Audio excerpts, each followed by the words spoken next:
മക നല്ല നെല്ലിക്ക ഊറുക, ക്യാരറ്റ് കൂട്ട്, நெத்தலி மீன் அவியல் எல்லாம் போட்டு மிக்ஸ் பண்ணுவோம். ஒரு நெல்லியை கூட போடுவோமா, போட்டு நல்லா விரவணும். நல்லா விரவி மிக்ஸ் பண்ணி எடுப்போமா, சாப்பிட்டோமா.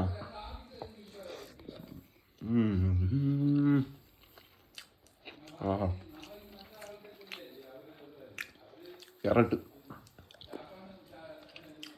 அது ஒரு முழு அயில பொரிச்சது. ஆவி பறக்கு, ஆவி பறக்க அயில பொரிச்சது. சாப்பிட்டோமா. அயில போல சூப்பர் சாதனம் ஒன்றும் இல்லை.